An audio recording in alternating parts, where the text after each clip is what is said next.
जब बात आती है ब्रह्मचर्य की तो व्यक्ति अपेक्षा करता है कि बड़े जोश में बात हो रही होगी, कहा जा रहा होगा कि ब्रह्मचर्य का पालन करो नहीं तो सब कुछ नष्ट हो जाएगा, ब्रह्मचर्य का पालन करो नहीं तो तुम कहीं के नहीं रहोगे, तुम्हारा सब कुछ स्मृति, बोध, विवेक, तुम्हारा शरीर सब कुछ खराब हो जाएगा।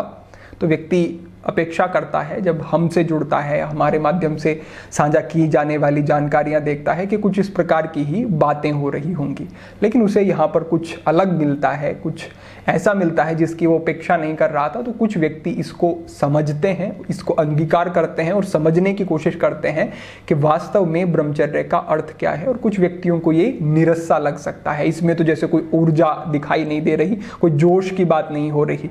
तो जोश की आवश्यकता नहीं है, एक अच्छी समझ की आवश्यकता है। समझ की आवश्यकता है कि हमारा मन, हमारे विचार कार्य कैसे करते हैं। समझ की आवश्यकता है कि हमने कितनी 100 बार संकल्प कर लिए, अब तक हमारे बंधुओं के संकल्प पूरे क्यों नहीं हो रहे हैं, बार बार गलती हो रही है, बार बार संकल्प टूट जा रहे हैं, इसका कारण क्या है। इस विषय में गौर से देखने की जरूरत है, अपने आप को समझने की जरूरत है। 3 साधन हैं जिनका अगर जीवन में आप धारण करते हैं तो आपको विशेष लाभ मिल सकते हैं। सबसे पहले जो हमारी मुख्य अवधारणा रही है, हम कहते हैं कि ब्रह्मचर्य मन से होता है, ब्रह्मचर्य शरीर से नहीं होता। किसी क्रिया को रोक देना, हस्त मैथुन आदि ना करना, किसी स्त्री का संपर्क ना करना या स्त्री पुरुष का संपर्क ना करे, ये ब्रह्मचर्य नहीं है। ब्रह्मचर्य होगा जब मन के जो स्वभाव है, मन के जो विचार है, मन की जो रुचि है वो बदलनी शुरू हो जाए, वो गलत विषयों से हटके सही विषयों में लगनी शुरू हो जाए, वो तामसिक विषयों से हटके सात्विक विषयों में लगनी शुरू हो जाए, रुचि बदल जाए व्यक्ति की, तब वो ब्रह्मचर्य के मार्ग पर ठीक से आगे बढ़ सकता है। इसके लिए क्या कर सकते हैं? इसके लिए 2 ही साधन हैं। सबसे पहला है सत्संग, दूसरा है स्वाध्याय। यानी कि आपको कहीं ना कहीं ऐसे स्रोत से जुड़ना होगा जो कि आपको प्रेरित करता हो, जो कि आपको आपका आदर्श लगता हो, जिसे देख करके आपके मन में एक सकारात्मक, अच्छी, सात्विक वृत्ति विकसित होती हो, जिसे देख करके, जिन्हें सुन करके आपके मन से हर गलत विचार जैसे मिट गया हो, मुक्त हो गए हो, आप ऐसा अनुभव होता हो आपको। आप किसी भी संत को, किसी भी योगी को, किसी भी व्यक्ति को जहां आपको लगे उनको अपना गुरु माने, उनका आप संग करें। अगर वो देह रूप में आपके साथ हैं, आपके पास हैं, तो उनके पास जाकर के बैठें, चर्चा करें, चिंतन करें।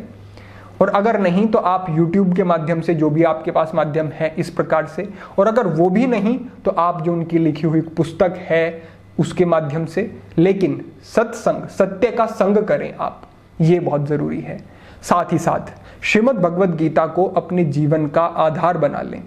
कुछ और नहीं, कोई दूसरा ग्रंथ नहीं, हम कोई सुझाव आपको नहीं देंगे, क्योंकि कोई भी सुझाव देते हैं तो आपके लिए कठिन हो जाएगा। उसके लिए बहुत कुछ तैयारी की, बहुत कुछ आपको पूर्ववत अभ्यास की जरूरत पड़ेगी। लेकिन श्रीमद् भगवद गीता भगवान द्वारा मार्गदर्शन किया गया सर्वोत्तम, उत्कृष्ट एक ऐसा अमूल्य खजाना है जिसके माध्यम से आप अपने जीवन को पूरी तरह से रूपांतरित कर सकते हैं, बदल सकते हैं। तो पहला साधन क्या हुआ? सत्संग। दूसरा साधन क्या हुआ? स्वाध्याय। ये 2 साधन आपके जीवन में जब आ जाएंगे तो आपकी वृत्ति बदलेगी, संस्कार बदलेंगे, और इस संस्कार और वृत्ति के बदलने पर आपके जीवन में स्वाभाविक ही ब्रह्मचर्य घटित होना शुरू हो जाएगा। आपको ये सारी चीजें जब निकृष्ट लगने लगे, छोटी लगने लगे, और आपके जीवन का आनंद, सुख, आपके जीवन की सात्विकता, ईश्वर के प्रति आपकी आसक्ति, प्रेम, वो आपके लिए प्राथमिक हो जाए, तभी आप इससे मुक्त हो सकते हैं। क्योंकि अगर आपके पास इस सुख से बेहतर, इससे उत्तम, इससे बड़ा कुछ नहीं है, तब तक ये अपनी ओर खींचता रहेगा।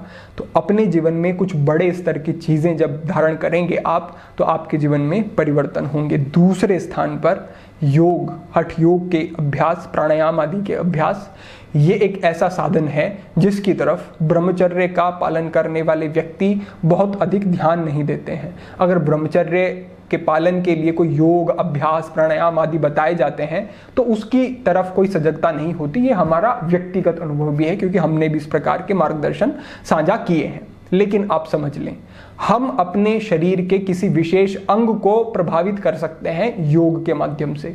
और योग के अंतर्गत ऐसे बहुत सारे अभ्यास हैं जो कि आपके रिप्रोडक्टिव सिस्टम को प्रभावित करते हैं, अच्छा, बेहतर, सक्षम बनाते हैं। जो हमारे बंधु अपनी गलतियों के कारण बहुत नुकसान कर चुके हैं, नपुंसकता जैसी स्थिति आ गई है, वो वापस से पुनः अगर सक्षम होना चाहते हैं तो कोई दूसरा साधन उनके लिए कार्य नहीं करेगा। अगर शरीर के तल पर कमी आई है तो वो योग के अभ्यास से ही ठीक होगी। अगर मन के तल पर कमी आई है तो वो पहला जो साधन बताया स्वाध्याय सत्संग से ठीक होगी। लेकिन शरीर के तल पर कमी है तो फिर वो आपको योग का ही आलंबन लेना होगा। तो इसके लिए जो हमने पहले मार्गदर्शन किया है, इस चैनल पर एक मार्गदर्शन मात्र भी हुआ है, वहां पर जाकर के वो देखें। भविष्य में और मार्गदर्शन होंगे, उनको भी देखते रहें और उस अपने योग अभ्यास की सूची में उन आसनों, उन अभ्यासों को जोड़ते चले जाएं। तो ये आपका दूसरा साधन हुआ। तीसरे स्थान पर आपको करना यह है कि क्रिया से बचना है। क्रिया से कैसे बचा जाएगा? संकल्प के माध्यम से। तो तीसरा हमारा साधन है संकल्प। संकल्प से क्रिया को रोकना है, खुद से कोई क्रिया करनी नहीं है। संकल्प जब होता है वो टूट जाता है बार बार। इसका कारण क्या है? जब हमने कोई संकल्प किया और वो एक बार उसको नजरअंदाज कर दिया, उसकी तरफ बहुत ध्यान नहीं दिया और वो तोड़ दिया, तो हमारे स्वभाव में ये चीज आ गई कि हम तो अपना संकल्प तोड़ ही देते हैं। तो हमारी अपनी दृष्टि में ही हमारे संकल्प की ही जो वैल्यू है, जो मूल्य है, वो कम होना शुरू हो जाता है। और जब वो कम कम कम होता जाता है, उस व्यक्ति के लिए संकल्प तोड़ देना बहुत छोटी बात हो जाती है। अगर आप प्राचीन हमारे समय में जाते हैं तो भीष्म प्रतिज्ञा भी आपको याद होगी। प्रभु श्री राम द्वारा वनवास चले जाना आपको याद होगा। दशरथ मर जाते हैं, प्राण त्याग कर देते हैं, लेकिन अपने वचन निभाने के लिए बाध्य होते हैं, वो भी आपको याद होगा।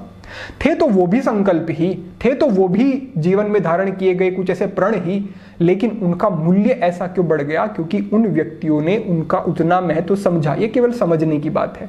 संकल्प कोई बाहरी वस्तु नहीं है कि उसको मजबूत कैसे किया जाए, उसको खा पी करके कुछ मजबूत कर लिया जाए। नहीं, ये आत्मबल है, ये आंतरिक शक्ति है। जिस व्यक्ति की ये आंतरिक शक्ति जितनी मजबूत होगी, उसके संकल्प जो है उतने ही बेहतर तरीके से वो निभा सकेगा।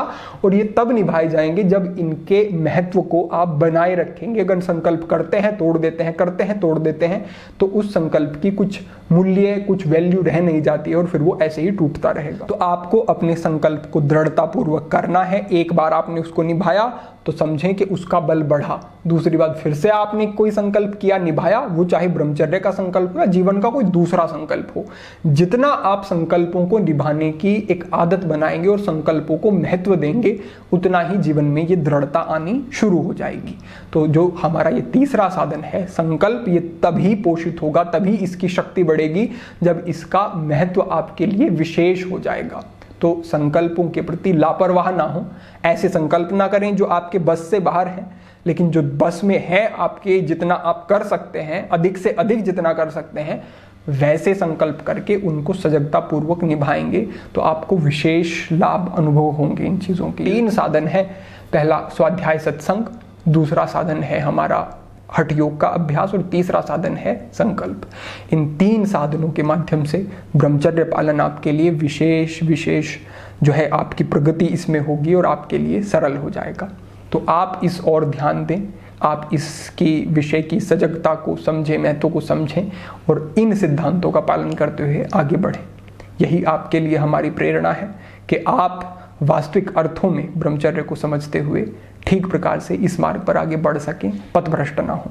तो आज के लिए यही एक प्रेरणा थी, संकेत था। भविष्य में अन्य महत्वपूर्ण विषयों पर चर्चा होगी। सभी के लिए प्रार्थना, सभी के लिए मंगल कामना। आज के लिए इतना ही। ओम नमः शिवाय।